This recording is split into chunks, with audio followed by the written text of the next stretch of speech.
मी हे ठामपणे सांगू शकतो, महादेव मुंडेंची हत्या झाल्यानंतर वाल्मिक कराड लोकांना सांगत होता ही हत्या माझ्या मुलांनी टोळींनी केली म्हणून, असं गर्वाने सांगत होतो स्वाभिमान. बाळा बांगर हेच वाल्मिक कराडच्या गाडीमध्ये राईट हँडला बसायचे, तेच आता वाल्मिक कराडच्या विरोधात का बोलत आहेत? मी वाल्मिक कराडच्या गाडीत राईट हँडला वगैरे राईट लेफ्ट हँड नव्हतो मी त्यांचा. वाल्मिक कराडचे वडील होते बाबूराव कराड म्हणून, वाल्मिक कराडच्या वडिलांनी बाबूराव कराडने कधी वाल्मिक कराडला पुत्र म्हणून स्वीकारलं नाही, किंवा वाल्मिक कराड त्याच्या वडिलाच्या प्रेमाच्या साठी काय भुकेलेला असतं. धनंजय मुंडे यांचे जे PA आहेत प्रशांत जोशी, यांना देखील मारण्याचं एक प्लॅन वाल्मिक कराडच्या डोक्यात शिजत होता. वाल्मिक कराड मला सारखं म्हणत असतं की मी काटाच काढणार आहे, याला धडा शिकवणार. बारगळ म्हणजे त्याला वाल्मिक कराडचा पट्टा होता. वाल्मिक कराड त्याच्या ऑफिसमध्ये बसून परळीमधून FIR द्यायचा लिहून कोशावर, म्हणून तसं बारगळ करून टाकायचे खाली. अण्णांनी सांगितले, वाल्मिक अण्णांनी. काय असं घडलं होतं की संतोष देशमुखला एकदम संपवायचं? आवाडा प्रकरणात खंडणी वगैरे समजा ठीक आहे, पण इतक्या क्रूर पद्धतीने मारायचं हा प्लॅन वाल्मिकचाच असू शकतो?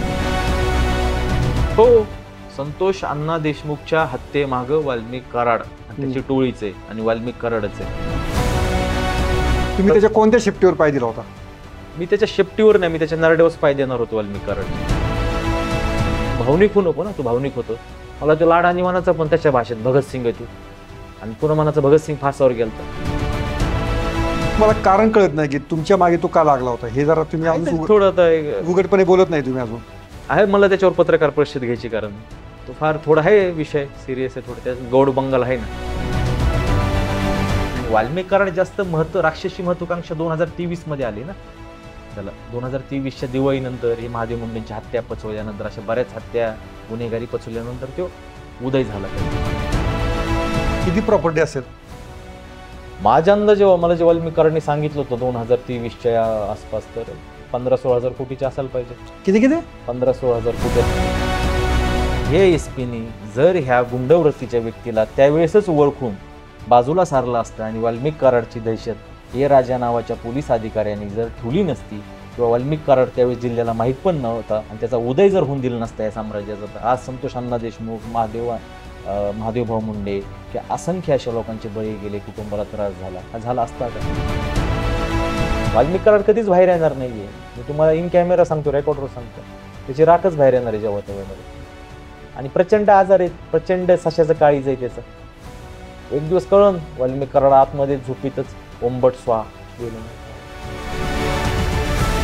नमस्ते, मी योगेश कुटे. लेट्सअप विशेषमध्ये तुम्हा सर्वांचं पुन्हा एकदा स्वागत. बीडमधल्या एका धगधगत्या विषयावर चर्चा करण्यासाठी आज आपण या ठिकाणी जमलेलो आहोत. बाळा बांगर हे नाव तुम्ही सोशल मीडियावरती, TV वरती, वृत्तपत्रामध्ये वाचलं असेल, पाहिलं असेल. हेच बाळा बांगर आज माझ्यासमोर आहेत. आणि महादेव मुंडे जे प्रकरण बीडमध्ये सध्या गाजत आहे, ज्यांच्या खुनाचं प्रकरण गाजत आहे, मुख्यमंत्री देवेंद्र फडणवीस यांनी त्यासाठी SIT नेमलेली आहे. यासाठीचा सारा पुढाकार घेण्यामध्ये बांगर यांची महत्त्वाची भूमिका होती. पण केवळ बांगर हे केवळ त्यामुळे चर्चेत आलेले नाही आहेत, तो वाल्मिक कराड यांच्या विरोधात गेले काही दिवस सातत्यानं आवाज उठवणाऱ्यांमध्ये देखील त्यांचा प्रमुख एक आवाज आहे. आणि एकूणच बीडचं राजकारण, बीडची गुन्हेगारी, महादेव मुंडे प्रकरणासारखे आणखीन काही प्रकरणं आहेत का, वाल्मिक कराडची एकूण ती सगळी गुंडगिरी नक्की काय होती, कशा रीतीने तिला कुणी त्या गुंडगिरीला पोचलं होतं, या साऱ्यांची उत्तर आपण या मुलाखतीमधनं घेणार आहोत. मुलाखत शेवटपर्यंत पहा आणि लेट्सअप फॉलो करायला विसरू नका. बाळा बांगर, तुमचं लेट्सअपवर खूप खूप स्वागत. महादेव मुंडे प्रकरण तुम्ही आता लावून धरलेलं आहे. तुम्ही मुख्यमंत्री देवेंद्र फडणवीस यांना देखील जाऊन भेटला, तर काय त्यांचा रिस्पॉन्स होता आणि काय त्या ठिकाणी नक्की ठरलं? नमस्कार सर. हो, महादेव मुंडे चे कुटुंब आणि आम्ही राज्याचे मुख्यमंत्री देवेंद्र फडणवीस साहेब यांची भेट घेतली. यांची भेट घेतल्यानंतर देवेंद्र फडणवीस साहेबांनी आम्हाला सर्व आमच्या व्यथा ऐकून घेतल्या, म्हणणं ऐकून घेतलं, महादेव मुंडे कुटुंबाच्या व्यथा ऐकून घेतल्या. आणि महादेव मुंडेंच्या नातेवाईकांनी, कुटुंबाने ज्यावेळेस महादेव मुंडेंची हत्या झाल्यानंतरचे फोटो हे मुख्यमंत्र्यांना दाखवले, तर ते फोटो पाहून पण राज्याचे मुख्यमंत्री भावनिक झाले, त्यांचे डोळे पाणावले. आणि त्यांनी जे महादेव मुंडेच्या कुटुंबांनी मागणी केली ती की SIT स्थापन करण्यात यावे, पंकज कुमावत IPS अधिकारी त्यांना एक नेमावं, अशी महादेव मुंडेच्या कुटुंबाची मागणी होती. आणि साबळे म्हणून अधिकारी होते. मुख्यमंत्र्यांनी तातडीने त्या कुटुंबाची मागणी मान्य केली आणि SIT तुरंत स्थापन केली. बरं कुमावतच तुम्हाला काय पाहिजे होते? काय एवढं त्या अधिकाऱ्यांमध्ये असं काय दडलेलं आहे की बीडमधले अधिकारी तुम्हाला आत्ताचे नको होते आणि तुम्ही कुमावतांना बाहेरनं बोलवायची मागणी केली? बरोबर आहे तुमचा प्रश्न. कारण बीड जिल्ह्यामध्ये जी काय गुंडगिरी मागच्या 5-10 वर्षात वाढली, तळागाळापर्यंत गेली, तर त्याला सगळ्यात जास्त कारणीभूत बीड पोलीस प्रशासन होतं. बरं. आणि बीड पोलीस प्रशासनातल्या अधिकाऱ्यावर बीड जिल्ह्याच्या नागरिकांचा विश्वास नव्हता. पण मागच्या 5-6 वर्षात त्या विश्वासाला तडा न जाऊ देता जनतेचे मन जिंकले ते एकमेव अधिकारी होते बीड जिल्ह्यातले पंकज कुमावत सर. आणि पंकज कुमावतचं प्रामाणिक काम होतं सर्वसामान्य लोकांसाठी. गुन्हेगारीला त्यांनी आळा लावला होता. बरं. म्हणून त्यांची एकंदरीत बीड जिल्ह्यातली कारकिर्दी चांगली आणि इमानदारीने असल्यामुळे आणि प्रॉम्प्ट अधिकारी म्हणून त्यांची ओळख असल्यामुळे महादेव मुंडेच्या कुटुंबाने मागणी केली होती की आम्हाला पंकज कुमावत हे अधिकारी पाहिजेत. कारण महादेव मुंडे कुटुंबाला खात्री आहे की महादेव मुंडे यांचे हत्येकरी आरोपी हे पंकज कुमावतच्या अध्यक्षतेखाली असणाऱ्या एसआयटी शोधून काढेल. एसआयटी जेव्हा स्थापन झाली त्यानंतर बातम्या अशा आल्या की 4 जणांना पकडण्यात यश आलेलं आहे. तर नक्की काय ते प्रकरण? ते कोण 4 जण आहेत आणि इतके दिवस का ते लपून राहिलेले होते? पोलिसांना का सापडत नव्हते?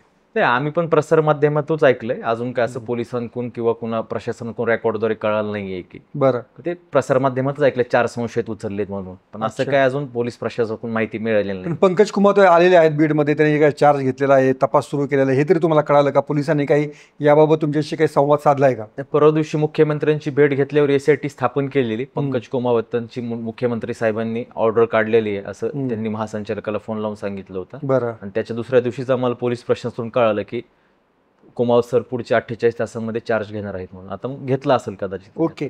पण महादेव मुंडे यांच्या हत्येचं कारण काय होतं हे जरा तुम्ही तर म्हणता तुम्हाला सगळं माहिती होतं, तुम्हाला त्याचे कारण नाही समजा तुम्हाला तर माहीत असेल, तर का त्यांची हत्या झाली आणि इतके ते मोठे होते का की त्यांच्या हत्येचा तपास अजूनही लागत नाही?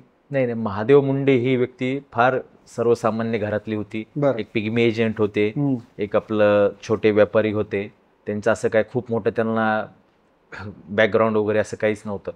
त्यांची हत्या ही वाल्मिक कराड, त्याचा मुलगा श्री कराड, सुशील कराड आणि वाल्मिक कराडच्या टोळीने केलते. एक मिनिट, याच्यामध्ये एकच फक्त, तुम्ही एवढं ठामपणे कसं सांगू शकता? परळीतल्या घराघरातल्या लोकांना माहिती आहे आणि मी हे ठामपणे सांगू शकतो. महादेव मुंडेंची हत्या झाल्यानंतर वाल्मिक कराड लोकांना सांगत होता ही हत्या माझ्या मुलांनी टोळींनी केली म्हणून. असं गर्वाने सांगत होतं स्वाभिमानाने. कितीतरी शेकडून हजारो लोकांना म्हणलेले. वाल्मिक कराड आम्हाला म्हणल्यावर मी तत्कालीन SP ला जाऊन सांगितलं होतं. बीडचे 2023ला तत्कालीन SP होते, त्यांना की ही हत्याच्या मागे हत्या घडून आणायला वाल्मिक कराड आहे म्हणून, त्याची मुलं व त्याची टोळी आहे म्हणून. पण त्यांच्या ज्या पत्नी आहेत त्या काय वाल्मिक कराडचं नाव घेत नाहीयेत? घेतात ना. ज्ञानेश्वरीताईने बेधडकपणे वाल्मिक कराडचे नावं घेतलेत. 4-5 दिवस झाले त्यांनी, काल पण त्यांनी स्टेटमेंट दिले की वाल्मिक कराडच्या ऑफिसमधून वाल्मिक कराडने पोलिसांवर दबाव टाकून तपास थांबविण्यात आला. मग वाल्मिक कराडने का तपास थांबविला? तत्कालीन जे PI होते रवी सानप सर नावाचे, ते आरोपीपर्यंत पोहोचले होते. त्यांची बदली करण्यात आली कारण ते ऐकत नव्हते ना वाल्मिक कराडचं. ते आरोपीपर्यंत पोहोचले होते तर त्यांच्या लगेच मग हे वाल्मिक कराडनीच बदली केली. आणि सर हे सत्यता आहे. मग ह्या खुनामागं कोण आहे? सर्व आता जनता नावं घ्यायला लागली ना. काल आता बीडला एक कार्यक्रम झाला तर त्या व्यापक बैठक झाली मनोजदादा जरांगे पाटलांच्या अध्यक्षतेखाली की आमची भगिनी ज्ञानेश्वरीताई मुंडेला न्याय देण्यात यावा ह्यासाठी. त्या बैठकीत तर मी पब्लिकला विचारलं, जनतेला, की हत्या कुणी केली? जनतेने घालून सांगितलं की हत्या वाल्या कराडनी केली. म्हणजे जनते कारण काय? कारण असं होतं, जे आम्हाला प्राथमिक माहिती भेटलेली आहे आणि त्यांच्या कुटुंबाकडून थोडीफार माहिती मिळत आहे सर्व, की परळीमधील पार्वतीनगर भागामध्ये 12 गुंठे जमीन होती प्लॉटिंगची.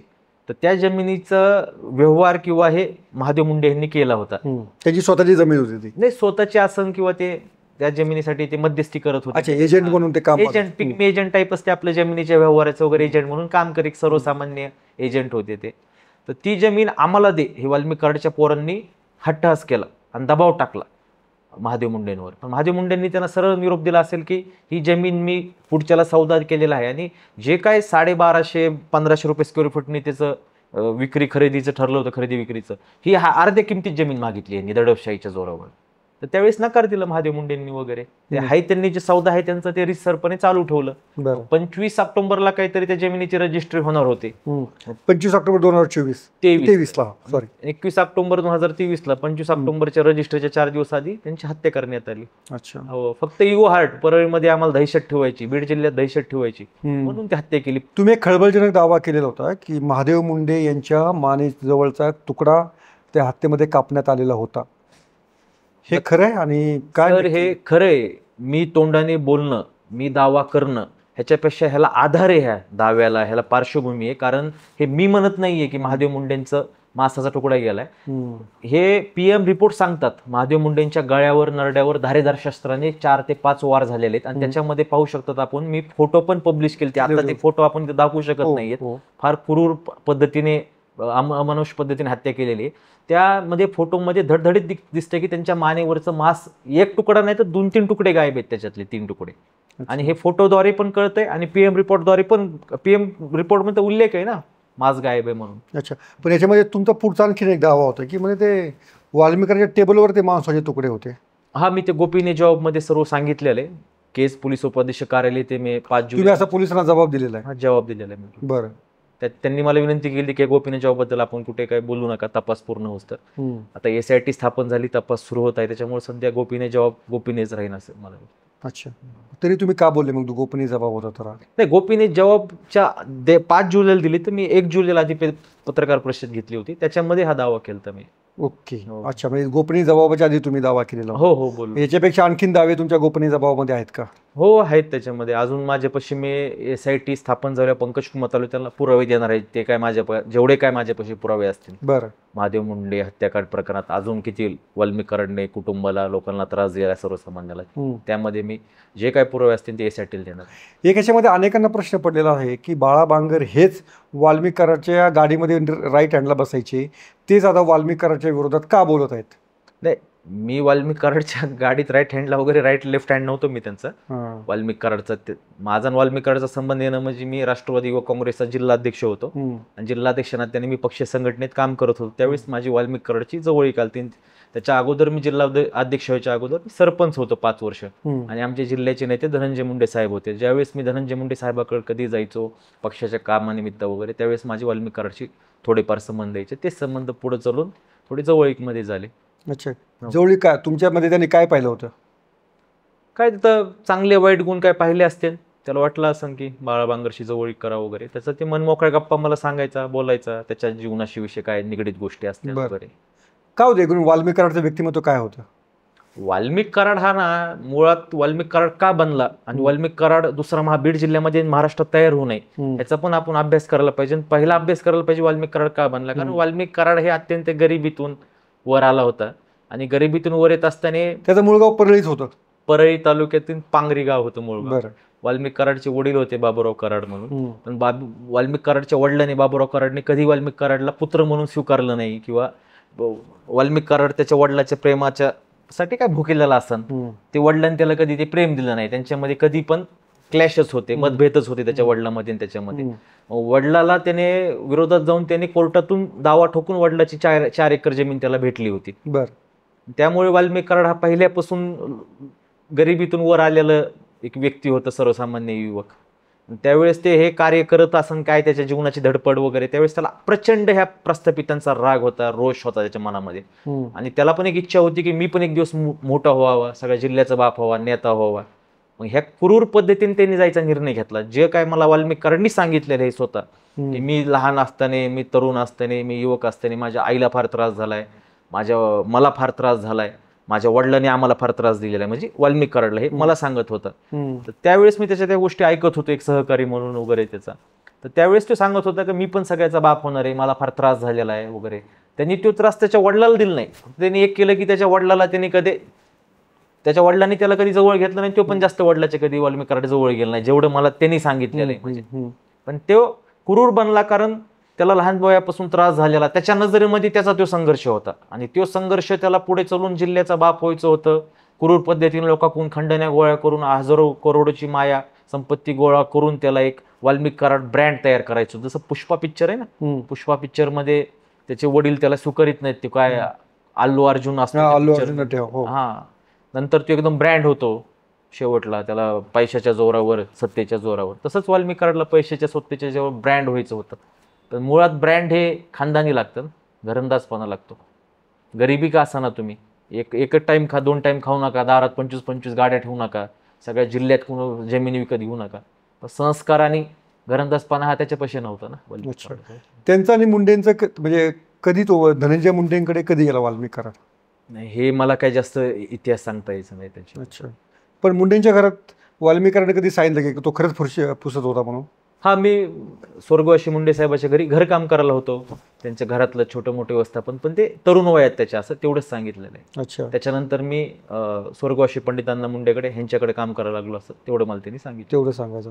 पण धनंजय मुंडेंचा त्याच्यावर एवढा विश्वास का बसला होता, याचं काय तुम्ही अनालिसिस करता? पक्ष संघटनेत काम करत असताना अगोदर वाल्मिक कराडने वगैरे चांगलं काम केलं असेल म्हणून विश्वास बसला असेल अगोदर. अच्छा. पण त्यानं काही अशी कोणती कामगिरी बजावली होती की ज्याच्यामुळे धनंजय मुंडेला असं वाटलं नाही जरा हा कामाचा माणूस आहे, हक्काचा माणूस आहे, असं काय होतं? नाही, मी एवढं काय त्यांच्या संबंधाबद्दल सांगू शकत नाही, कारण हो मी का? युवक अध्यक्ष झालतो म्हणजे युवक हे तरुणाला करतात. बरं. मी तरुण होतो त्यावेळेस पक्ष संघटनेत काम करायला गेलो. बरं. ह्यांचे हित संबंध वगैरे मला एवढे काही माहित नाही. ओके. पण तुम्ही खळबळजनक दावा केला होता की जेव्हा धनंजय मुंडेंचे जे पी आहेत प्रशांत जोशी यांना देखील मारण्याचं एक प्लॅन वाल्मिकांच्या डोक्यात शिजत होता. हा, आता धनंजय मुंडे साहेबांचं जे काय शिवसहाय्यक आहेत पीए प्रशांत जोशी सर हे आधी परळीची, बीड जिल्ह्यातील धनंजय मुंडेंची यंत्रणा पाहत असत. धनंजय मुंडेंची यंत्रणा नंतर 2020-21 मध्ये काय तर वाल्मिक कराड, राष्ट्रवादी पक्षाची वाल्मिक कराड पाहायला लागला. बरं. पण प्रशांत जोशी सर हे धनंजय मुंडेचे असे मित्र पण आहेत, आणि धनंजय मुंडेंचे जेवढे निकटवर्गीय कार्यकर्ते आहेत आमच्यासारखे त्यावेळेस होते, त्यांना पण चांगलं मार्गदर्शन करायचे वगैरे. बरं. वाल्मिक कराडला आधीच प्रशांत जोशी सरांचे विचार मान्य नव्हते, प्रशांत जोशी सरांची यंत्रणा ही वाल्मिक कराडला मान्य नव्हती. पण त्याला एक कारण पाहिजे होतं अपवाद. एक दिवस धनंजय मुंडे साहेबांनी मंत्रिपदाची शपथ घेतली आणि ते धनंजय मुंडे साहेबाचे फोटो काढत होते. तर त्यावेळेस प्रशांत जोशी फोटो काढत, प्रशांत जोशी फोटो काढत होते. तर त्यावेळेस धनंजय मुंडे साहेबाचे फोटो प्रशांत जोशी काढत असताना त्यांना वाल्मिक कराडचा फोन आला प्रशांत जोशीला. ते फोटो काढत असताना नजर अंदाजपणे फोन नसन उचलण्यात आला प्रशांत जोशींचा, आपलं वाल्मिक कराडचा प्रशांत जोशी फोन. मग त्याचा इगो हार्ट झाला वाल्मिक कराडचा. बरं. त्याच्यावर त्यांनी 1 महिना फार तांडव केलं. धनंजय मुंडे साहेबापाशी पण फार मागण्या केल्या सगळ्यांपाशी की प्रशांत जोशीला काढून टाका. नाही मान्य केलं. प्रशांत जोशी साहेबांनी ठेवलं धनंजय मुंडे साहेब, त्यांचा जुना माणूस आहे, चांगला सहकारी आहे, चांगली व्यवस्थापन पाहतो म्हणून त्यांनी ठेवलं. वाल्मिक कराड मला सारखं म्हणत असत की मी काटाच काढणार आहे, ह्याला धडा शिकविणार आहे. वाल्मिक कराडला मला, अरे बाबा आपल्याला कशाला गोष्टीत पडायचं, आपल्या नेत्याचं, पक्षाचं, संघटनेचं काम करू, सगळं व्यवस्थित चाललंय, त्या गोष्टीत पडायची आवश्यकता काय आहे आपल्याला. एक दिवस प्रशांत जोशी सरांना पण चाहूल लागली असणार आहे की हा वाल्मिक कराड आपल्या वाईट, त्यांना माहितच झालं ना वाल्मिक कराड येईन त्याला सांगायचं प्रशांत जोशीला मी सोडणार नाही, असं नाही तसं नाही. मग प्रशांत जोशी सर माझी मुंबईत भेट झाली. मग ते म्हणले हे जे काही मी करत आहे आपल्या नेत्यासाठी, पक्षासाठी, आपल्या संघटनेसाठीच काम करत आहे, हे पण तुम्ही वाल्मिक अण्णाला सांगा, आपण व्यवस्थित काम केलं पाहिजे. माझं काय चुकलं, फोन नाही उचलणं, हे काय चूक झाली का असं. पण एवढा राग वाल्मिक कराडच्या डोक्यामध्ये? विकृत मानसिकतेचा होता ना वाल्मिक कराड पहिल्यापासून. त्याचं म्हणणं होतं की त्याच्या नजरेमध्ये जसं हिटलर, फक्त त्याच्या आईबद्दलच हिटलरला प्रेम होतं, जग त्याच्यासाठी क्रूर होतं, तसंच वाल्मिकला फक्त त्याच्या आईन त्याच्या कुटुंबाबद्दल प्रेम होतं, जगासाठी ते क्रूर होतं ना.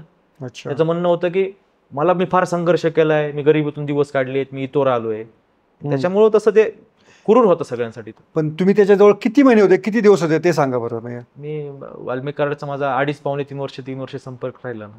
ओके. त्याच्या विकृतीचे अनुभव तुम्हाला कधी आले? हेच प्रशांत जोशी सरांसारख्या अशा छोट्या छोट्या गोष्टीहून तो नाराज व्हायचा, त्याचा इगो हर्ट व्हायचा. बरं. आणि असं बरेच धनंजय मुंडे साहेबांचे जे फाउंडर मेंबर, जुने मित्र, जे प्रशांत जोशी म्हणूनच नाहीत, असे बरेच लोक जे धनंजय मुंडे साहेबाच्या संघर्ष काळात सोबत होते, धनंजय मुंडे साहेबाच्या वाईट काळात धनंजय मुंडे सोबत होते, ते लोक, त्या लोकांना वाल्मिक कराड त्रास द्यायला चालू केलं छोट्या छोट्या गोष्टीहून. आणि अशा बऱ्याच गोष्टींमध्ये तर महादेव मुंडेंचंच एक उदाहरण घ्या ना, की त्याच्या मुलांचा फक्त व्यवहार, आम्हाला का ते प्लॉट देत नाही, ते पण अर्ध्या किमतीमध्ये, हत्या करून टाकली ना. म्हणजे विकृत मानसिकता, असे अनुभव छोटे छोटे आले. मला लक्षात आलं, रे आपण चुकीच्या ट्रेनमध्ये बसलो होतो आणि आपले जो ट्रेन चालवतोय पळवतोय ते वाल्मिक कराड आहे, आणि आपण ह्या पहिल्याच ट्रेनला नाही उचललो होतं, आपण तर उद्ध्वस्त बरबाद होतोच, पण आपलं कुटुंब ह्याच्यामध्ये होईल. पण मी असं नाही, वाल्मिक कराडला मी बाजूला बंडखोरी केली, पण अनेक कुटुंब, मी पीडित कुटुंब त्याच्यापासून बाजूला काढले, त्या कुटुंबाला मी आधार दिला. पीडित. तुम्ही त्याच्या कचाट्यातनं कसे सुटले? कचाट्यातून मी त्याच्या कधी सुटलो नाही, त्याचा माझा सुप्त संघर्ष चालूच होता. बरं. वाल्मिक कराड संघर्षाला कारण काय होतं? पण आमच्या वाल्मिक कराड माझ्यामधले मतभेद होते. हे मला वाल्मिक कराडचे तुम्ही म्हणले की ह्याचे विचार तुम्हाला कधी लक्षात आले, हे विकृत विचार लक्षात आले की वाल्मिक कराड हा विकृत मानसिकतेचा एक क्रूर व्यक्ती आहे. त्यावेळेस मी त्याच्यापासून दूर जायचा निर्णय घेतला. मी त्याच्या कचाट्यात नाही आलो, मी कचाट्यात आलो बीड पोलिसांच्या, बीड पोलीस प्रशासनच्या.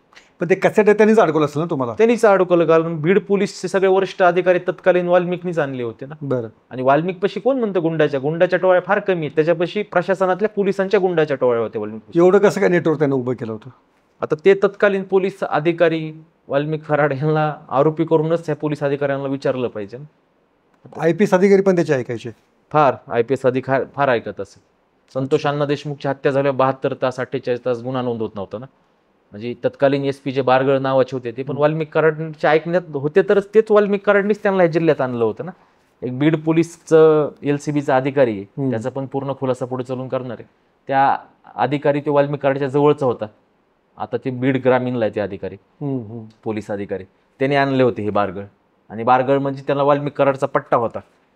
वाल्मिक कराड त्याच्या ऑफिसमध्ये बसून परळीमधून FIR द्यायचा लिहून कोशावर, पण तसं बारगळ करून टाकायचे खाली. अण्णांनी सांगितले, वाल्मिक अण्णांनी सांगितले. अच्छा. त्याची ती स्वतःची यंत्रणा होती, ते स्वतःचं त्याचं वलय होतं. त्याचा हार पक्षात, हार संघटनेत, सगळ्या पोलीस प्रशासनात, जिल्ह्याच्या बाहेर, जिल्ह्याच्या आत प्रचंड त्याचं वर्चस्व होतं वाल्मिक कराडचं. संतोष देशमुखचं जसं हत्या प्रकरण आलं त्यावेळेस फार मोठा रोष आला, पण इतकं ते पाऊल टोकाचं उचलेल असं म्हणजे काय असं घडलं होतं की संतोष देशमुखला एकदा संपवायचं? आवाडा प्रकरण खंडणी वगैरे समजा ठीक आहे, पण इतक्या क्रूर पद्धतीने मारायचं हा प्लॅन वाल्मिकचाच असू शकतो? हो, संतोष अण्णा देशमुखच्या हत्येमागं वाल्मिक कराड आणि त्याची टोळीचे आणि वाल्मिक कराडच आहे. तुम्ही पाहू शकतात पूर्ण घटनाक्रम. आत्ता पण त्याचं दोषमुक्तीचा अर्ज बीड जिल्हा सत्र न्यायालयाने फेटाळला, त्याच्यामध्ये पण ते निरीक्षण नोंदवलंय की ह्या पूर्ण घटनेमागं संतोष अण्णा देशमुखच्या वाल्मिक कराड आहे. 9 डिसेंबरला संतोष अण्णा देशमुखची हत्या झाली, तर 6 डिसेंबरला तिथे आधी वाल्मिक कराडच्या टोळीतल्या पोरांनी जाऊन त्या पवनचक्कीच्या जे काय कॅम्पस होता तिथं धिंगाणा घातला.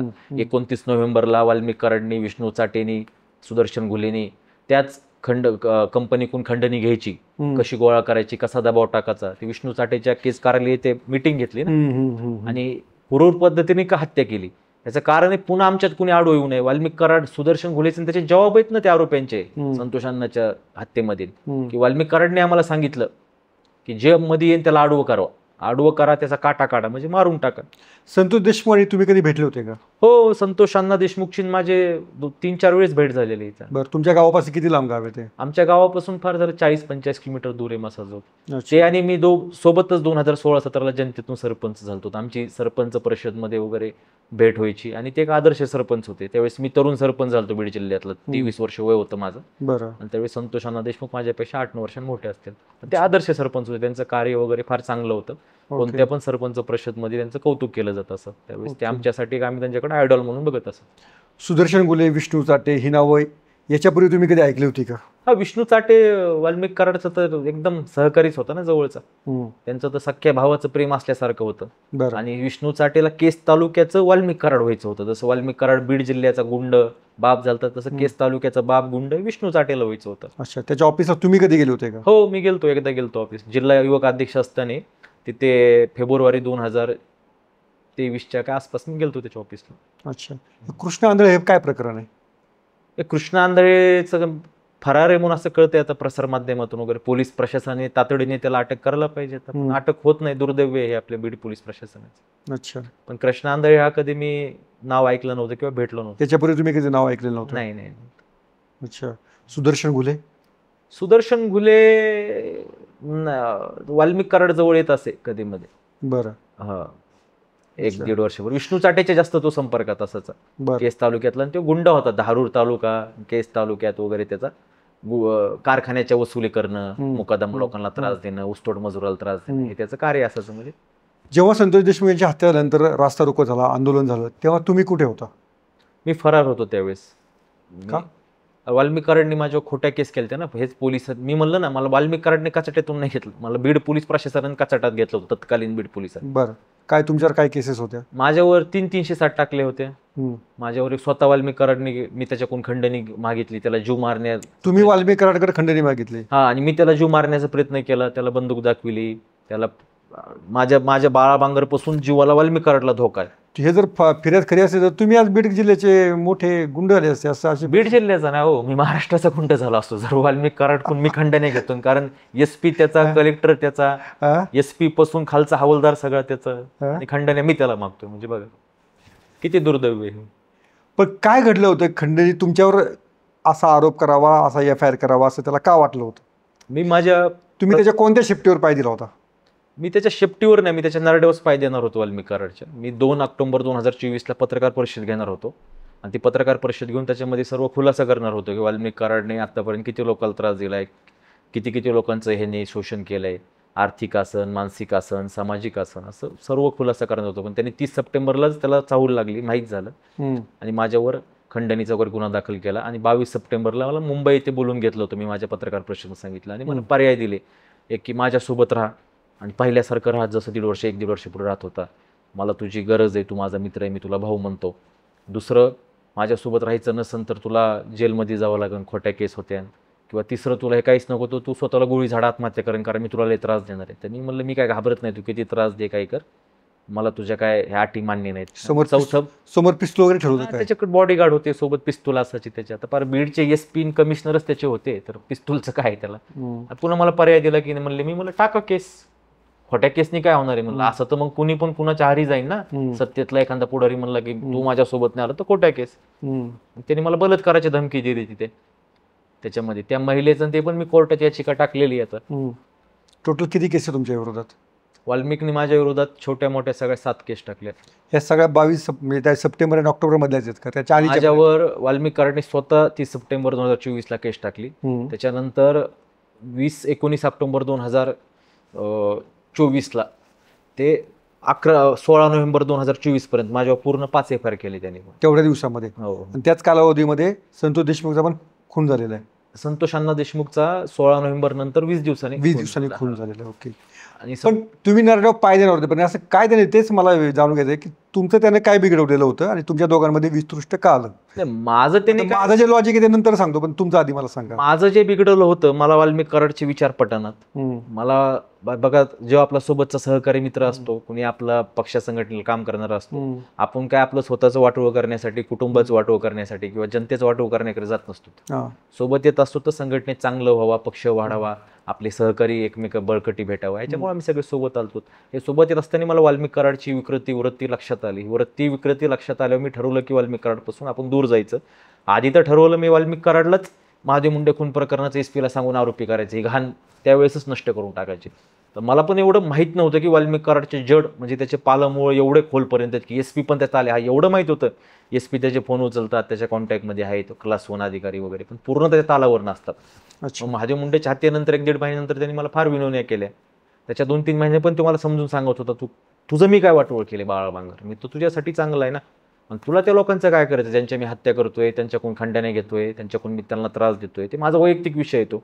तू भावनिक होऊ नको ना, तू भावनिक होतो. मला तो लाड आणि मनाचा पण त्याच्या भाषेत भगतसिंग आहे तू, आणि पुन्हा मनाचा भगतसिंग फासावर गेलता. आणि ह्या गोष्टी विचार न पटल्यामुळे असं आम्ही वेगळं त्याच्यापासून जायचा निर्णय घेतला. 2 ऑक्टोबर 2024 असं तुम्ही काय, कोणता गौप्यस्फोट करणार होते? हे काय आहे ह्याच्यामध्ये वाल्मिक कराड, तुम्ही एक विचार करा की बीड जिल्ह्यामध्ये त्याचं स्वतःचं राजकीय वलय चांगलं होतं. त्यावेळेस त्याचे अधिकाऱ्याशी संबंध घनिष्ठ होते आणि SP कलेक्टर त्याला मुजरा म्हणजे त्याच्या पुढे हुजेरी. तेव्हा नेमकं इलेक्शनचं वातावरण होतं असं माझं म्हणणं आहे. हा, तुम्ही बरोबर ओळखलं.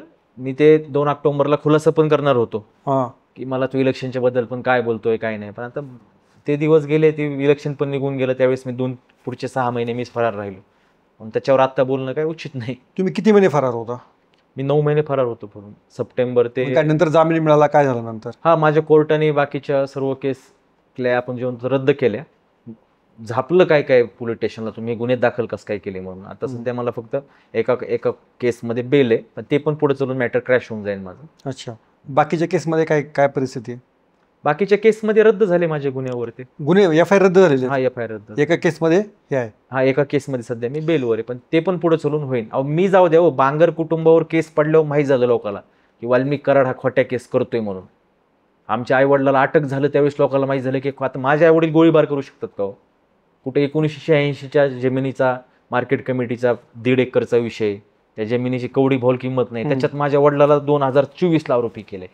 त्याच्यात एका दिवसात बेल झाली तर वडिला पुन्हा 2-307च्या केस टाकल्या, ॲट्रॉसिटीच्या 307च्या, त्या खोट्या टाकल्या. पुन्हा कोर्टाने ते निरीक्षण नोंदवलं, त्याच्यामध्ये निकाल तसा दिला. आमच्या बांगर कुटुंबावर प्रस्थापित आहे का आमच्यासारख्या कुटुंबावर, मोठ्या कुटुंबावर केस झाले, लोकांना कळालं की वाल्मिक कराड खोट्या केस करतोय. पण त्याच्यासाठी आधी आमच्या आईवडिलाला त्रास व्हावा लागला, त्रास झाला. तुमची शिक्षण संस्था वगैरे काही त्याला बाळगायची होती का?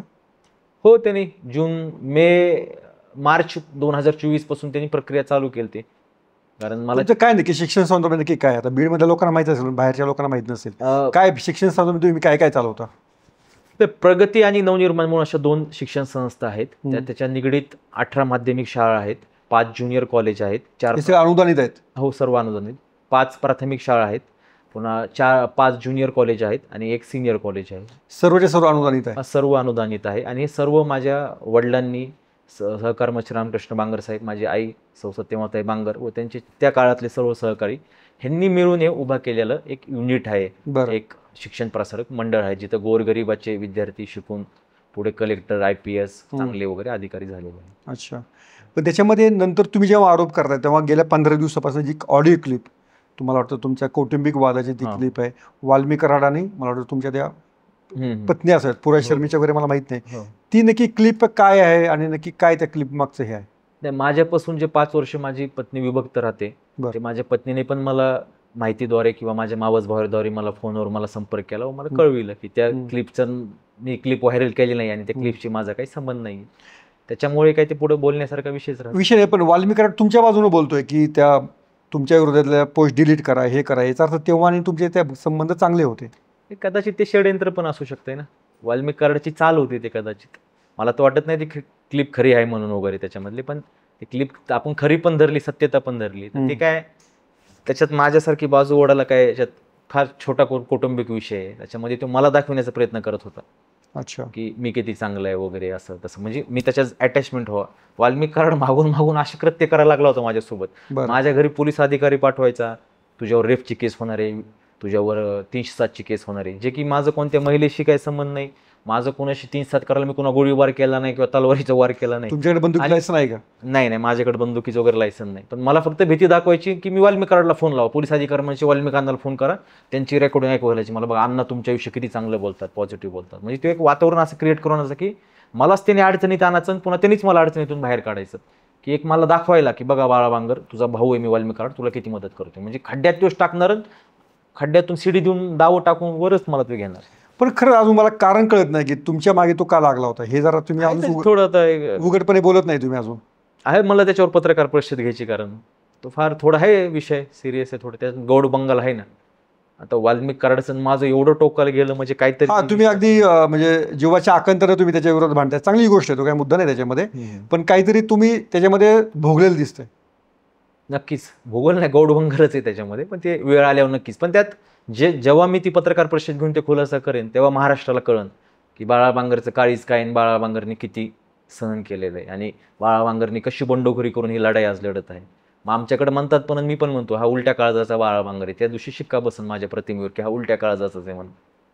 किती लोकांना वाल्मी कराड त्रास देऊ शकतो, त्यामधून ते सिद्ध होऊन जाईल त्या दिवशी.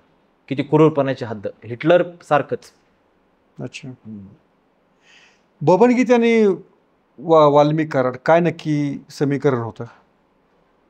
मी काय त्यांचे जास्त पार्श्वभूमी बबन गीते जे आहेत त्या पार्श्वभूमी मला जास्त काही माहीत नाही. जेवढं काय प्रसार माध्यमातून पाहिले वगैरे, मी त्यांना पहिलं भेटलेलो आहे, ते पण फक्त आपलं हाय बायचं आपलं जेवढं काय तेवढं आहे, जास्त काय मला माहीत नाही त्यांच्याविषयी. वाल्मी कराड खरंच चप्पल घालत नव्हता? तुम्हाला काय ऐकायला भेटलेलं, कशामुळे घालत नव्हतं? हा, ते बबन गीते त्याचा वाद होता म्हणून तो चप्पल घालत नाही, त्याच्यामुळे चप्पल नव्हता घालत तो. ते मलाच माहित होतं फक्त चप्पल कशामुळे घालत नाही ते पुराव्यासाठी दाखवीन एक दिवस मी. कशामुळे सध्या नाही सांगण्याची वेळ तेव्हा नक्कीच सांगेन, पण एवढं नक्की सांगेन पण ते बबन गीतेमुळे घालत नव्हतं ते चप्पल वगैरे, असं काही नाही, त्याच्यात काही तथ्य नाही आहे. वाल्मी कराडबरोबर तुम्ही कुठं कुठे फिरले? आम्ही देवदेवलाच फिरलो जास्त. काय एवढं देवदेव काय करायचा तो? देवदेव आघोरी विद्यावर जास्त त्याचा विश्वास होता. कोणकोणत्या देवाला तुम्ही गेले होते? उज्जैन, गंगनापूर म्हणून गांगनापूर, गाणगापूर, हा गांगनापूर, तिरुपती, आपले पुन्हा ओंकारेश्वर, हे जेवढे शिर्डी वगैरे, महालक्ष्मी अजून, आणि पुन्हा ते आघोरी विद्याचे जेवढे काय ठिकाणं असतील असे तर नावं घेणं मीडिया पुढे इथं उचित नाही. आघोरी विद्याचं जास्त लोकांना कळतील आघोरी विद्या कुठं कुठं होती. काय आघोरी विद्या काय काय करत आघोरी? वाल्मी कराडचे एक सांगू का तुम्हाला, आज कोणत्या गाडीत बसायचं, त्याच्यापाशी 15-20 गाड्या असायच्या दारात. आज कोणत्या गाडीमध्ये मला बसायचं ते तांत्रिकला, ज्योतिषाला फोन करून विचारायचं. आज का तर स्वतःचा जीव वाचवण्यासाठी. तुम्ही त्याच्या जवळच्या लोकांना विचारा, त्याच्या गाडीमध्ये अशी पिंड 15-20 देव असायचे. सर्व त्याच्या गाडीमध्ये सर्व देवाचे गमजे, देवाचे पूजेचं सामान, आगोरी विद्येचं जास्त. आज कोणत्या कलरचे कपडे घालू, ज्योतिषाला फोन लावून विचारायचं. आज कोणत्या कलरची मी अंडरपॅन्ट घालू, हे ज्योतिषाला विचारायचं. एवढं माणूस ज्यावेळेस तांत्रिकाच्या ज्योतिषाच्या आहारी जातो म्हणजे तुम्ही समजून घ्या की तो व्यक्ती विकृतीमध्ये बदललेला आहे, त्याच्या स्वभाव हे सर्व. आणि ते म्हणजे तुम्हाला एक सांगतो ना की वाल्मिक कराड सायकोपॅथ होता. आज लोकाला वाटतंय लोकाला वाल्मिक कराड माहीतच कधी झाला, त्याला प्रसिद्धीच बाळा बांगरनी जास्त दिली. ते पापच मी केलेलं आहे ना. कसं काय, तुम्ही कशी काय प्रसिद्धी दिली? मी जिल्हा युवक अध्यक्ष झालो त्यावेळेस वाल्मिक कराड माझ्या मार्फत जास्त इकडे केजच्या पुढे जेवढे तालुके आहेत, बीड, आष्टी, पाडोदा, शिरूर, गेवराई, बीड तालुका, माझ्यामुळे संपर्कात जास्त आला. आणि मी जिल्हा युवक अध्यक्ष असताना तुम्ही तत्कालीन प्रदेश युवक अध्यक्षांना, आमचे नेते अजितदादांना किंवा त्यावेळेसचे आमचे नेते, म्हणजे त्यावेळेसचे आमचे नेते, आजचे नाही, अजितदादा त्यावेळेसचे नेते, त्यावेळेसचे आमचे नेते धनंजय मुंडे साहेब, त्यावेळेसचे आमचे नेते प्रकाशदादा, बाळासाहेब आजबेकर, यांना विचारा. मी जिल्ह्यात प्रामाणिकपणे काम केलेलं आहे. मी 3 जिल्हा दौरे घेतलेले आहेत 2.5 वर्षाच्या कार्यकाळात. आणि हे 150पेक्षा जास्त. तुम्हाला कुणी नेमलं होतं राष्ट्रवादी जिल्हाध्यक्ष? धनंजय मुंडे? हा, धनंजय मुंडे साहेब होते, अजितदादा पवार होते, जयंत पाटील साहेब होते, महबूबभाई शेख होते, सगळे आमचे नेते त्यावेळेसचे आमदार, म्हणजे कौटुंबिक संबंधित आज पण माझे बाळासाहेब आजबे काका, प्रकाशदादा सोळंके, संदीपभाई क्षीरसागरे, सगळ्यांनी मिळून माझी नियुक्ती केली ती. अच्छा. हो. वाल्मिक कराडकडे एवढा पैसा कुठून आला मग सगळा? त्याचं नेटवर्क कुठं कुठे होतं त्याचं? वाल्मिक कराडकडे सगळ्यात जास्त पैसा आला त्याचं कारण आहे पोलीस प्रशासन. कारण पोलीस प्रशासनाला हाताशी धरून वाल्मिक कराड खंडण्या गोळा करत असे. पोलीस प्रशासनाला हाताशी धरून ट्रॅप रचत असे. कोणता व्यापारी आहे बीड जिल्ह्यातला मोठा, कोणता म्हणजे कोणत्या पण तालुक्यातला, कोणता डॉक्टर आहे चांगला प्रसिद्ध, कोणता उद्योगपती आहे, मग त्याला खोट्या नाट्या ब्लॅकमेली करून त्याला ट्रॅपमध्ये घेऊन, जसं एखाद्या खड्ड्यामध्ये टाकायचं एखाद्या व्यक्तीला, पुन्हा मीच हात वर द्यायचा, पण हात तुला ह्याच्यातून बाहेर काढायला आहे पोलीस प्रशासनाला, ह्या पुढच्या पीडित व्यक्तीला जे तुझे आरोप करते खोटा आरोप पाहतात त्याच्यातून बाहेर काढायला करोडो रुपये लागते. असे रोज एक ट्रॅप तो रचत असतो. राखेचं काय गौड बंगल होतं? राखेचं हेच वाल्मिक कराडचे जे काही जुने सहकारी वगैरे होते त्याच्यासोबतचे, लोक नाव घेत नाही ते मागून, म्हणजे पहिल्यापासून परळीचं राखेचं आहे ना, आता 40-50 वर्ष झालं ते परळीमध्ये राखेचं आहे. पण नंतर वाल्मिक कराडची यंत्रणा राखेचं पाहत होती एवढं मी काय राखेचं जास्त जवळून पाहिलेलं नाहीये. कारण बरं, मी संघटनेपेक्षा जास्त काय वाल्मिक कराडला बोलत नव्हतो, संघटनेचे काम. पण जो वाल्मिक कराड तुमच्याशी मन मोकळं करता याचा अर्थ तुमच्यावर त्याचा विश्वास होता ना?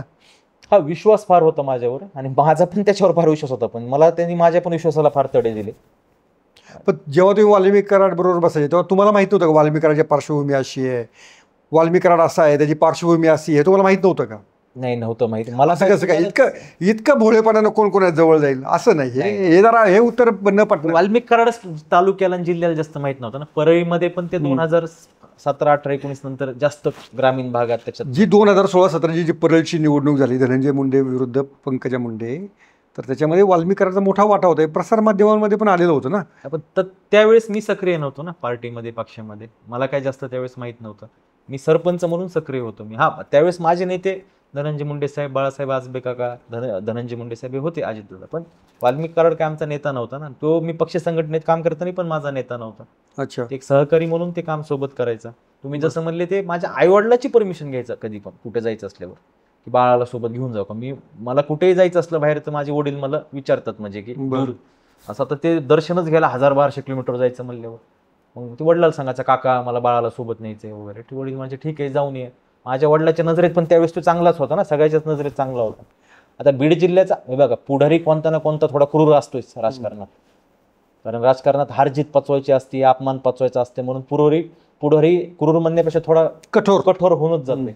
वाल्मिक कराड कठोर होता असं मला जाणवलं होतं जवळ गेलो, पण आमची मैत्री किंवा आमची सहकार्य पण आमचा एवढं पुढे जाईल मला पण वाटलं नव्हतं. अच्छा. पण त्याला माझ्याकडून असं अपेक्षा होती बाबा की हो शेवटपर्यंत माझ्यासोबत त्याच्यासोबत राहीन या वाईट कामामध्ये वगैरे. आणि वाल्मिक कराड जास्त राक्षसी महत्वाकांक्षा 2023 मध्ये आली ना त्याला. 2023च्या दिवाळीनंतर हे महादेव मुंडेंची हत्या पचवल्यानंतर, अशा बऱ्याच हत्या गुन्हेगारी पचवल्यानंतर तो उदय झाला त्याचा. आणि काय उदय राहिलाच किती वर्ष, 1.5 वर्षात तर त्याचं साम्राज्य पूर्ण धुळीत गेलं, सगळं राखेत गेलं. त्याच्या मुलांवरती तुम्ही थेटपणे आरोप करतायत महादेव मुंडेंच्या प्रकरणा, म्हणजे खून प्रकरणाचा संबंध आहे. त्यांच्याकडनं तुम्हाला काय धमक्या वगैरे काय येत आहेत? नाही, त्यांची तेवढी लायकीच नाही धमक्या द्यायची. वाल्मिक कराड पण जेवढी दहशत करायचा बीड पोलीस प्रशासनातल्या टोळीवरच करायचा. वाल्मिक कराडच्या जे पोरं आहेत दोन्ही पण, ते काय आहे, ते पोरांना काय अकल आहेत का? बापाचा आमाप पैसा, ते काय शिकलेले आहेत का? त्यांनी संघर्ष पाहिलेला आहे का? विचारधारा आहे का त्यांच्याकडे कोणती? त्यांना काय माहिती? आज फक्त त्यांना वाटतं की आमचा बाप सुटणार आहे, आमच्याकडे आमाप पैसा आहे, आम्ही बाहेर बाप बाहेर आल्यावर धडा शिकू, सगळ्याला दाखवू वगैरे असं. त्यांच्या एका बॉडीगार्डच्या, त्या श्री कराडच्या बॉडीगार्डनी मला फोन केला होता, दारूच्या नशेत पिजेला होता काय माहिती, रस्ता रोकोय तुम्ही, परळीत यायचं नाही, आम्ही असं करतो तसं करतो. म्हणलं येतो ना, परळीमध्ये येतो आणि तिथं आलं भेटू, म्हणलं काय करायचं ते पाहूत म्हणलं. ह्यांना कोण घाबरणार आहे वाचले चिल्लर वरतील ना, यांच्या बापाला नाही घाबरलो तर ह्यांच्या पिलावळांना काय घाबरणार आहे. अच्छा. वाल्मिक कराडसोबत त्यावेळेस मी संघर्ष केलेला आहे. SP बारगरला विचारा, तत्कालीन कलेक्टर पाठक होते त्यांना विचारा, ते माझे कलेक्टर आणि SP निरोप घेऊन यायचे, कधी कधी ते भेटायला यायचे, अरे वाल्मिकांनाशी मिटून घे ना कशाला. वाल्मिक कराडशी माझ्यासोबत शेवटपर्यंत मिटून घ्यायचं होतं, त्याला बाळा बांगर शेवटपर्यंत पाहिजे होता. एवढं भावनिक आणि इमोशनल मुलगा कुठे भेटणार आहे जे फुकटमध्ये त्यांना एवढी प्रसिद्धी देणार आहे, संघटना वाढवून देणार आहे वाल्मिक कराडसाठी. ते स्वतःची मार्केटिंग करतात. ते पाप आम्ही केलं ना, आणि त्याचा त्रास बाळा बांगरला झाला ना, माझ्या आई वडिलाला झाला, माझ्या नातेवाईकाला झाला. तुमचे आई वडील किती दिवस तुरुंगामध्ये होते? नाही, आई 4 ते 5 दिवस त्यांना हे पोलीस कोठडीमध्ये. आणि वडील 1च दिवस होते. वडिलाला 2 दिवसामध्ये बेल दिली. कोर्टाने पण मान्य केलं चुकीचं. आईची तर बेल देतानीच कोर्टाने सांगितलं की ही बेल नाही दिली, बीड जिल्हा सत्र न्यायालयानेच ते मॅटर रद्द केलं कोर्टाचं. पाडोदा पोलीस स्टेशनला कुलूप लावा म्हटले, की कोणत्या पद्धतीने तुम्ही अटक केलेलं आहे म्हणजे, ही काय पद्धत आहे का अटक करण्याची. एखाद्या महिलेला पहाटे 4 वाजता अटक करतात, ते पण तुम्ही 13 वर्षाच्या अगोदरच्या गुन्ह्यामध्ये, ते पण डबल FIR करून त्याच्यामध्ये. माझ्या वडिलावर पण जो मार्केट कमिटीचा गुन्हा नोंद केला होता ना, तो DDR म्हणून जे होते त्यांच्या हाताखालचा निबंधक, ते गुन्हा करायला दाखल करायला येत नव्हतं पाडोदा पोलीस स्टेशनला. हे अनधिकृत आहे म्हणत होता, चुकीचं आहे, अनलिगली आहे सर्व इलिगली. पण त्यांनी वाल्मिक कराडने पोलिस पाठवले धाराशिवला त्यांच्या घरी, त्या निबंधकाच्या घरी. पोलिसांनी बंदूक लावली आणि पोलिस घेऊन आले गुन्हा दाखल करायला. म्हणजे ह्याच्यावरून कळतंय की वाल्मिक कराडसाठी गुंडाचं कामच हे बीड पोलीस त्यावेळेस करीत होतं सगळं. ओके. पण तुम्ही हे जेव्हा सगळं सांगताय, याचा अर्थ वाल्मिक कराडकडे तुम्ही काय असा मोठा फायदा करून घेतलेला होता का तुमचा स्वतःचा? माझा फायदा काय, सगळा तोटाच झालाय ना. माझा फायदा काय झाला वाल्मिक कराडकडून? काहीच झाला ना. त्याचा फायदा झाला, त्याला जिल्ह्यात जिथं नाही ओळख भेटली, युवकचे आमचे चळवळी, तो तुमच्यावर एवढा हक्क दाखवत होता किंवा तुमच्यावर एवढा हक्काने सांगत होता, तर असं काहीतरी झालं मी असं त्याच्यात निंदात असतो किंवा मी त्याच्यात हे असतो, तर त्यांनी मला आतापर्यंत त्याचं एक प्रूफ भेटला असतं ना, बाळा बांगर ह्याच्यामध्ये आहे त्याचा मिंदा वगैरे. कशा मी कशाचाच मिंदा नाही ना त्याची. आणि माझ्यावरती हक्क दाखवत नव्हतं, ते माझ्यावर दबाव टाकत होता मागून. मी तुम्हाला मगाच म्हटलं की वाल्मिक कराड माझ्यावर रेपच्या, विनयभंगाच्या खोटे दाखल करण्यासाठी पूर्ण प्रयत्न करत होता. पण तेवढं बरं केलं बीड पोलिसांनी की ते खोटं चलत नव्हतं. ते म्हणले ह्याच्यासाठी पूर्ण सत्यच पाहिजे, कुणावर एखादा रेपचा गुन्हा दाखल करायचा आहे. मग माझ्यावर 307 केस दाखल करायच्या, मग त्याच्यानंतर दाखल करून माझ्याकडे पोलिस पाठवायचे, प्रेशर द्यायचं. आता तुम्हाला सांगतो, महादेव मुंडेंची हत्या झाली 21 ऑक्टोबरला आणि माझ्यावर 20 ऑक्टोबरला 307चा खोटा गुन्हा वाल्मिक कराडच्या बॉडीगार्डने पाडोदा पोलीस स्टेशनमध्ये, मनीष पाटील नावाचे पोलीस निरीक्षक आहेत, त्याच्यावर त्यांच्या ऐकून माझा गुन्हा दाखल केला. आणि मनीष पाटील हा माझ्याकडे सारखं येत होतं, तुझ्यावर वाल्मिक कराडने गुन्हा दाखल केलाय, त्याच्या बॉडीगार्डने केला, एकदा वाल्मिकांनाशी बोलून घे, मी प्रकरण मिटवून टाकतो. आणि हे मी तुम्हाला जबाबदारीने सांगतो, हे मी गोपनीय जबाबमध्ये पण उल्लेख केलाय, त्या मनीष पाटीलचा माझ्यावर 307 खोटा गुन्हा दाखल केल्याचा. म्हणजे लक्षात घ्या. हो, म्हणजे वाल्मिक कराड माझ्यावर खोटे गुन्हे दाखल करे, षडयंत्र करत असे आणि लोकात आल्या दाखवत असे की बाळालय माझ्या जीवाचं, मी ह्याच्यासाठी एवढं करतो. आणि त्याच्याकडून फायदा करायला काय, मुळात मी रामकृष्ण बांगरचाच मुलगा आहे ना. माझे वडील हे प्रस्थापित, मी मान्य करतो.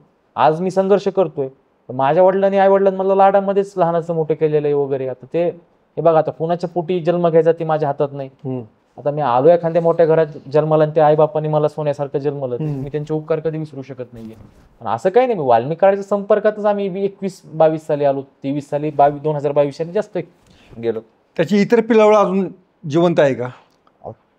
त्याचे 2 लेकरच पिलावळ, विकृत मानसिकतेचे जिवंतच आहेत ना. म्हणजे वाईट वृत्तीचे लोक ते जेलमध्ये टाकले पाहिजेत ना. महादेव मुंडेच्या हत्येमध्ये तेच दोघं पोरं वाल्मिक कराडचे, त्यांच्या कधी कारवाई होईल. आणि बाहेरचे पिलावळ काय असते, तो आता हे दुसरा वाल्मिक कराड शोधते, दुसरा बाप. हे किती दिवस हे वाल्मिक कराडचे गुणगात बसणार? वाल्मिक कराड कधीच बाहेर येणार नाहीये. मी तुम्हाला इन कॅमेरा सांगतो, रेकॉर्डवर सांगतो, त्याची राखच बाहेर येणार आहे जेव्हा तेव्हा येणार आहे. आणि प्रचंड आजार आहेत, प्रचंड सशाचं काळीज आहे त्याचं.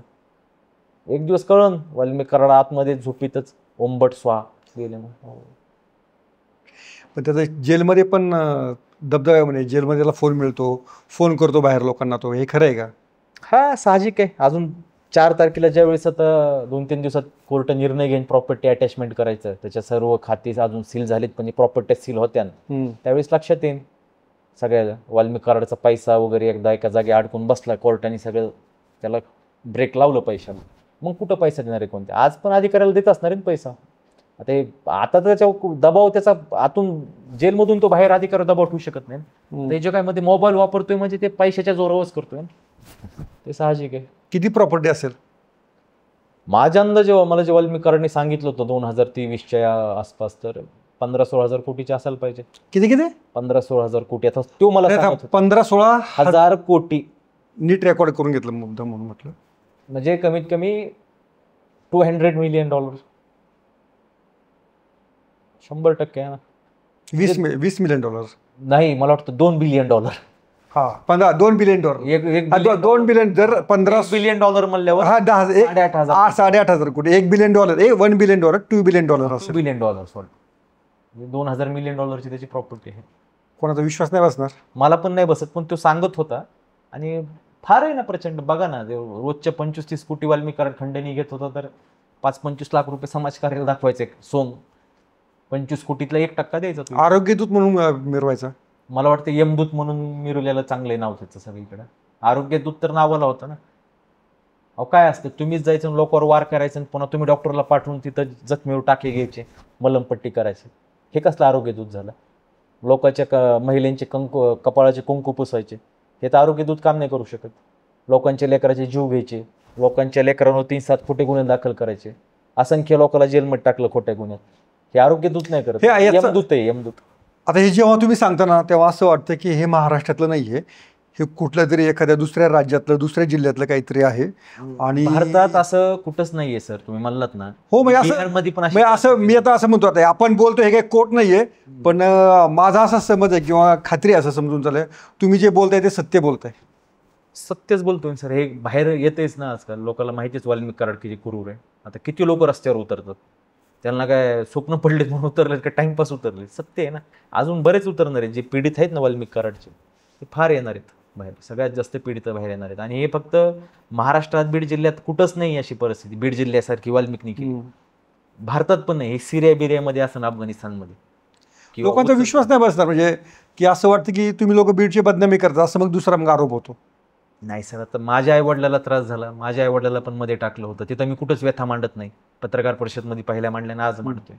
ती काय मी आता बदनामी करण्यासाठी बोलत नाही, ते सत्यता घडलेली. आता माझ्यासारख्या कुटुंबाला अनेक त्रास झाला, मी ते डोळ्यांनी पाहिलेले.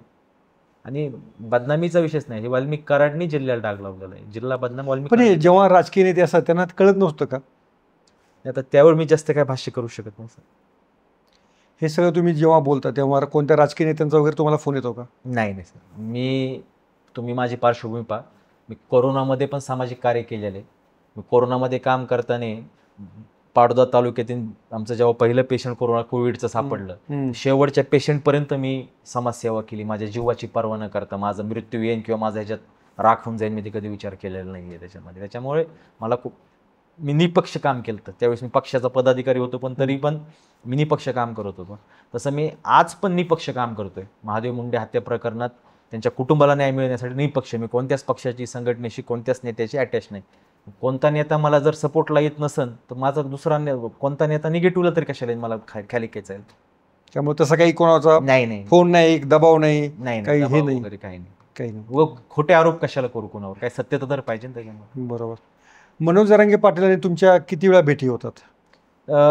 जरांगे दादाची माझी जी भेट झाली, ज्ञानेश्वरीताई त्यांच्या घरी गेले मनोज दादा जरांगे पाटील, आणि त्याच्यानंतर ज्ञानेश्वरीताई त्यांना भेटायला गेले मनोज जरांगे दादा पाटलांना. त्यावेळेस मी मनोज दादा जरांगेला ज्ञानेश्वरीताई गेल्यानंतर मी पुन्हा भेटायला गेलो. त्यांना प्रकरणाची माहिती दिली. त्यांनी सांगितलं मला सर्व. ज्ञानेश्वरीताईंनी सांगितलं. त्यांनी स्वतः फोन फिरवला फडणवीस यांच्याकडे? हो, त्यांच्या OSDला, त्यांच्या फडणवीस साहेबांना निरोप दिला की महादेव मुंडे कुटुंब, हे बाळा बांगर, महादेव मुंडेंचे मेहुणे सतीश फडे भेटायला येणार आहेत. यांचं म्हणणं ऐकून घ्या, त्याच्यावर लवकरात लवकर कारवाई करा. जरांगे पाटलांनी ज्यावेळेस सांगितलं त्यावेळेस झाली कारवाई. SIT स्थापन केली मुख्यमंत्र्यांनी. अच्छा. बीडमध्ये मराठा विरुद्ध वंजारी असा संघर्ष तुम्हाला पाहायला मिळतो? मला नाही दिसत सर. मी मानवतावादी आहे. मी माणुसकीच्या दृष्टिकोनातून सर्व गोष्टी पाहतो. आणि कोणताच वाद 5 ते 6 वर्षापूर्वी राहत नसतं. एक नॅरेटिव्ह सेट होत असतो जातीवादाचा. ज्यावेळेस कुठेही एखादा आपण रस्त्याने चाललो बीड जिल्ह्यात, अपघात झाला, वंजारी समाजाच्या माणसाचा अपघात हो किंवा मराठा समाजाचा अपघात हो, तर जात बघून जात नाही कोणी. माणुसकीच्या रक्ताच्या नात्याने सर्व मदत करायला धावतात. तसं काय बीड जिल्ह्यातच म्हणून नाही, पण बाहेर पण थोडंफार ह्या जातीवाद धर्मवाद होत असतो, पण नक्कीच बीड जिल्ह्यातली युवक हे क्रांतिकारी आहेत, विचारधारेतले युवक आहेत. हा जातीवाद सर्व बाजूला काढून सर्व माणुसकीच्या नात्याने एकत्र येतात आणि अन्यायाच्या विरुद्ध उभा राहते, एवढीच आशा बाळगतो सध्या तरी. अच्छा, पुढचा वाल्मिक कराड जर व्हायचं नसेल तर बीडमध्ये काय करायला पाहिजे? तुम्ही हा प्रश्न फार छान विचारला. त्याच्यावर एकच सांगा, 2005 साली ज्यावेळेस नितीश कुमार मुख्यमंत्री झाले बिहारचे, त्यांनी प्रथम कार्य केलं जे बिहार एकदम म्हणजे जंगलराज आलतं, तिथं काय शासन प्रशासन राहिलंच नव्हतं. त्यांनी पहिलं कार्य केलं, बिहार पोलीस बरखास्त केलं. जिल्ह्याचे सगळे राज्यातले जिल्ह्या म्हणजे देशातले चांगले उत्तम IPS दर्जाचे अधिकारी बिहारमध्ये आणले. तसंच दुसरा वाल्मिक कराड बीडमध्ये जन्म घेऊ नये म्हणून किंवा तयार होऊ नये त्या वृत्तीचा, तर त्यासाठी प्रथम तर SP सोडता खालचं पोलीस प्रशासन सर्व बरखास्त करायला पाहिजे, सर्व. आणि राज्यातील हवालदारपासून पोलीस निरीक्षकपासून उपनिरीक्षकापासून ॲडिशनल SP पर्यंत वरिष्ठ अधिकाऱ्यापर्यंत सर्व चांगल्या दर्जाचे अधिकारी, फ्रंट अधिकारी हे बीडमध्ये आणणं काळाची गरज आहे. एवढं पोलीस आणि वाल्मिक कराडांची हातमिळवणी होती? हो, सत्यत आहे. तुम्हाला मी त्याचे प्रूफ दाखवतो. वाल्मिक कराड 2020-21ला हे झालं, उदय झाला, तर कशामुळे झाला, सुरुवात कुणी केली? मी आतापर्यंत कोणत्याच मीडियावर हे दाखविलेलं नाही, पण आता दाखवतो. तुम्ही मला एवढं विचारलं तर मी प्रूफ सहित दाखवतो. हे बघा, माझ्यापाशी 2 फोटो आहेत. हे 2020 मध्ये कोरोनाच्या पहिल्या लाटेमध्ये बीडला SP म्हणून आलते. ए राजा नावाचे पोलीस अधिकारी आहेत. वाल्मिक कराड त्यांचा सत्कार करायला लागले. हे आपण याच्यामध्ये पण पाहू शकतो. बघा दुसरे फोटो, वाल्मिक बाबूराव कराड, त्याच्या वडिलांचं नाव. हो. हे SPनी जर ह्या गुंडवृत्तीच्या व्यक्तीला त्यावेळेसच ओळखून बाजूला सारलं असतं आणि वाल्मिक कराडची दहशत ए राजा नावाच्या पोलीस अधिकाऱ्यांनी जर ठेवली नसती किंवा वाल्मिक कराड त्यावेळेस जिल्ह्याला माहीत पण नव्हता आणि त्याचा उदय जर होऊन दिला नसता या साम्राज्याचा, तर आज संतोष अण्णा देशमुख, महादेवभाऊ मुंडे किंवा असंख्य अशा लोकांचे बळी गेले, कुटुंबाला त्रास झाला, हा झाला असता का? ह्याला कारणीभूत कोण आहेत? हेच अधिकारी. हे बघा, हे हार आहेत का? किती मोठाले पुष्पगुच्छ हार घेऊन वाल्मिक कराड यांचा सत्कार करतो. माझ्यापाशी सगळ्या अधिकाऱ्यांच्या वाल्मिक कराडच्या रेकॉर्डिंग आहेत. वाल्मिक कराड कोणत्या अधिकाऱ्यांना बोलत होता, मी त्याच्यासोबत असताना कोणत्या तत्कालीन अधिकाऱ्यांना तो कामं करून घेत होता, हे मला सर्व माहीत आहे. जेव्हा वेळ येईल त्याचा खुलासा करणार आहे. बीड जिल्ह्यातून हे अधिकारी नुसते बाहेर टाकून उपयोग होणार नाही, तिथं जाऊन ते डाग लावतील ना, पुन्हा दुसरा वाल्मिक कराड तयार करतील. पण ठीक आहे, ह्या म्हणजे त्यांनी सत्कार केला तो ठीक आहे, ठीक आहे. म्हणजे कसं आता काय बोलावं ह्यांचं? नाही याचं नाही, पण ए राजाला काय म्हणजे त्या पोलीस अधिकाऱ्याला काय माहिती की वाल्मिक कराड एवढा गुंड आहे म्हणून? तेव्हा तुम्ही तर मध्ये तेव्हा उदयचा झालेला नव्हता. पोलीस अधिकारी झालेच कशाला IPS? तुम्ही एवढ्या मोठ्या दर्जाचे होतात, एवढा रात्रंदिवस अभ्यास करतात, तुम्हाला माणसाच्या बॉडी लँग्वेज पासून त्याची पार्श्वभूमीपासून सर्व अभ्यास पाहिजे मानसशास्त्राचा. आणि वाल्मिक कराड तर कळत होता ना गुंड आहे म्हणून, ह्यांच्याकडून काही कामं करूनच घेतली असतील ना तत्कालीन ए राजा SP कोण. हे प्रथम SP होते त्यावेळेस वाल्मिक कराड जिल्ह्यामध्ये 2020ला जास्त सक्रिय झालं. ह्यांना थोडंफार तर कळालं असं ना वाल्मिक कराड चुकीचे कामं करतोय, एक गोष्ट तरी चुकीची करायला लावली असं, मग त्याला नकार दिला असता आणि तीच गोष्ट वाल्मिक कराडची खोडून टाकली असती. तर एवढ्या असंख्य लोकांवर आज काहीतरी 2,500 का 3,000 लोकांवर खोट्या केस केल्यात वाल्मिक कराडनी 5 वर्षात, त्या पण झाल्या नसत्या ना. वाल्मिक कराड नावाचं जे झाड होतं, ज्यांनी सगळं बीड जिल्ह्यामध्ये त्याचे पालमुळं केले आणि बीड जिल्ह्यामध्ये अराजकता माजवली, त्या झाडाला पहिलं रोपटं पाणी द्यायचं आणि झाड वाढायचं कामच ह्या पोलीस अधिकाऱ्यांनी केलं ना, वरिष्ठ अधिकाऱ्यांनी, ए राजासारख्या. हे सत्यता आहे ना, याच्यात खोटं काय? बोललं पाहिजे आपण. पण याच्यापेक्षा पोलिसांपेक्षा ज्या राजकारण्यांनी या झाडाला जगवलं वाढवलं त्याच्या विरुद्ध तुम्ही मात्र काय बोलत नाहीत. कसं आहे सर, हे बघा, आपण कोणत्याही नेत्यासोबत कार्य केलं, काम केलं पक्षा संघटनेत, आता तर आपण त्याच्यावर नेत्यांवर बोट उचलणं, आपण त्याच्यावर बोलताना करताना, मग त्यावेळेस आपल्याला गोष्टी कळत नव्हत्या का? आजच का आपल्याला कळतात? आणि नेता हा बापासारखा असतो, कार्यकर्ता फार भावनिक असतो. मी बाळासाहेब आजबे काका हे आमच्या मतदारसंघाचे नेते होते, जिल्ह्याचे नेते धनंजय मुंडे साहेब होते, राज्याचे नेते आमचे अजितदादा होते. मी ह्यांच्यासोबत असताना प्रामाणिक काम केलेलं आणि ह्यांना मी वडिलाचा वडीलधाऱ्याचा दर्जा दिलेला आहे. ठीक आहे, ज्या गोष्टी झाल्या घडायला नव्हत्या पाहिजे, मतभेद व्हायला नव्हते पाहिजे, झाल्या सगळ्यांमध्ये. आणि आज मी निपक्ष झाले, कोणत्या पक्षाचं लेबल नाहीये, पण मी त्यांना वडिलांचा दर्जा दिलता तर मी त्यांच्यावर बोट उचलणं उचित नाहीये एवढं समजतो. कारण माझे आणि बाळासाहेब आजबे काकाचे संबंध फार छान होते आणि पक्ष संघटनेत काम करताना मला पण धनंजय मुंडे साहेबांनी फार सहकार्य केलेलं आहे. पण एवढं नक्की सांगतो की वाल्मिक कराडची वृत्ती आहे ही सगळ्या पक्ष संघटनेत पसरली होती. त्याचे सगळ्या पक्ष संघटनेचे लागेबंदे होते. आणि वाल्मिक कराडला सगळ्यात जास्त प्रोत्साहन देणारेच बीड पोलीस होते. मी वारंवार ह्याच्या म्हणतोय कारण मी ते डोळ्यांनी पाहिलेलं आहे. नाही, तुम्ही थोडीशी जरा आम्ही किंवा चुकीचीच म्हणूया की पंकजा मुंडे दसरा मेळाव्यामध्ये म्हणतात की धनंजय मुंडे यांचं पान ज्यांच्याशिवाय हलू शकत नाही ते वाल्मिकांना कराड. जेव्हा पंकजाताईंना माहिती की धनंजय मुंडे यांचं पान देखील वाल्मिक कराडशिवाय हलू शकत नाही आणि धनंजय मुंडे हेच तिथे पॉलिटिकल पॉवर होते, तेच नेते होते, त्यांचाच आशीर्वाद होता, हाच त्याचा अर्थ आहे ना. तर त्याचा अर्थ मी सांगू शकत नाही. आता मी त्यावेळेस फरारच होतो. दसरा मेळावा झाला त्यावेळेस माझ्या आईवर आमच्यावर खोटे गुन्हे दाखल झाले म्हणून ती काय मी क्लिप पाहिली नव्हती त्यावेळेस. पण नंतर मी हे संतोष अण्णा देशमुखच्या प्रकरणानंतर ती क्लिप प्रचंड व्हायरल झाली, त्यावेळेस मी पाहिली. पण नक्कीच सांगतो की मी निपक्ष आहे आणि कोणत्याही पक्ष. ठीक आहे भाई, तुम्हाला आता नेत्यांवरती पॉलिटिक्स आहे तो इश्यू करायचा नाही. हा, मला पॉलिटिकल इश्यू करायचा नाहीये. मला फक्त एकच ध्येय, मला महादेव मुंडे कुटुंबाला न्याय मिळवून द्यायचा आणि त्याच्यामध्ये मी जे मला कोणी सहकार्य नेतृत्व करणार आहेत मी त्यांच्यासोबत जाणार आहे, पण निपक्ष म्हणून फक्त महादेव मुंडे कुटुंबाच्या लढाईमध्ये. जसं मनोजदादा जरांगे पाटील यांनी भूमिका घेतली, त्या भूमिकेचं आम्ही स्वागत केलं आणि आमच्या भगिनी ज्ञानेश्वरताई मुंडे यांच्या मागे जरांगे पाटील उभा राहिले तर आम्ही त्यांच्या जरांगे पाटलाच्या ज्ञानेश्वरताईच्या लढाईमध्ये आम्ही सोबत आहोत. ओके. आणि मला असं वाटतं की कोणत्याही नेत्यांवर पक्षावर आपण टीका टिप्पणी करण्यापेक्षा समाजामध्ये ग्राउंड लेवलला आपण जाऊन बदल करणं काळाची गरज आहे. ओके. तुमच्या या निमित्तानं काही राजकीय महत्वाकांक्षा परत जागृत झाल्यात?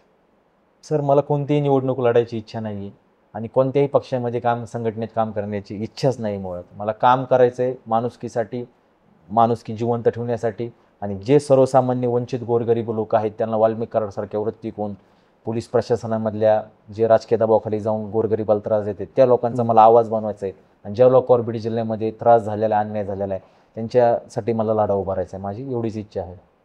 ओके. तर हे होते बाळा बांगर. त्यांनी सगळं उलगडून सांगितलेलं आहे. काही प्रश्नांची उत्तरं मात्र त्यांनी लपून ठेवले जातात असं पण म्हणूया.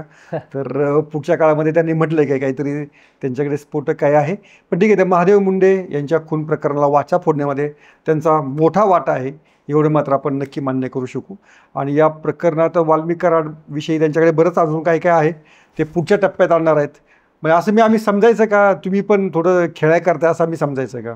हे खेळ नसतात, सर्व गोष्टी स्टेप बाय स्टेप असतात, सर्व व्यवस्थित मांडणी झाली पाहिजे. जर आपण पंचपक्वानामध्ये जर आपण 25 पक्वान दिले तर समोरच्याला काय खावं आणि काय बघावं ते कळायचं नाही. तसंच आपल्याला 25 गोष्टी आपण समाजापाशी अन्याय मांडल्या सगळ्या तर लोक कुणाला न्याय द्यायचा आणि कुणावर अन्याय झाला हे पण समाजाला कळणार नाही. हे जे काय सर्व एक गोष्टी बाहेर आणून आम्ही व्यवस्थित प्रकारे त्या कुटुंबाला न्याय मिळवण्यासाठी प्रयत्न करणार आहोत. तर टप्प्याटप्प्याने या गोष्टी टप्प्याने आणण्याचा त्यांचा विचार आहे.